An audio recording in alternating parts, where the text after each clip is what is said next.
Welcome back. No conversation about the state of the Commonwealth would be complete without a discussion of the pension. Now, the pension in Pennsylvania has been the topic of numerous articles and political debates, and everyone knows that it's a disaster.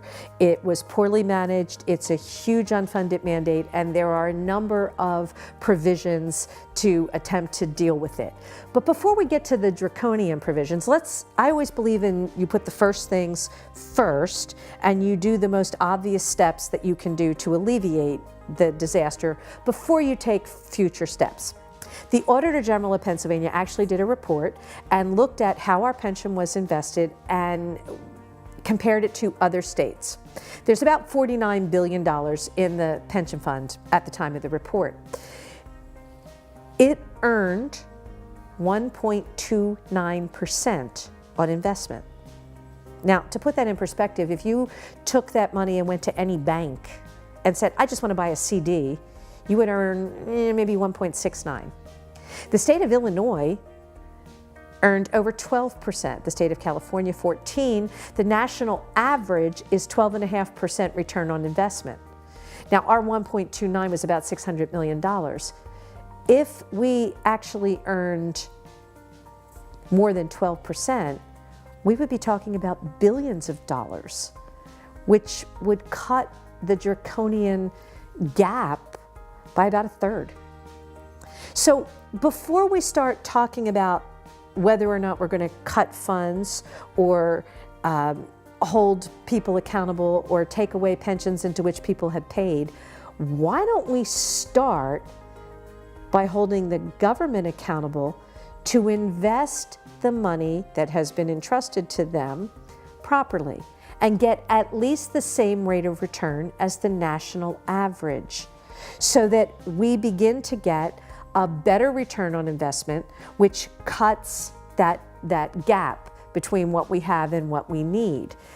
Let's start by making the government accountable. Some of the money is what's called passively invested, and some of the money is actively invested. We should be actively investing all of the money, because that's how you get the best return for the dollars. The Auditor General actually had some really amazing things to say about better management of the pension fund, and we need to listen to that and begin to manage our money better. Then we begin to talk about how we move forward so that from this point on, public sector employees get kind of the same package that private sector employees get, with 401ks and the opportunity to manage their own investments and control their own destinies. See, part of the reason we have this mess in the pension is that the government took control of something that it should not have been in control of at all.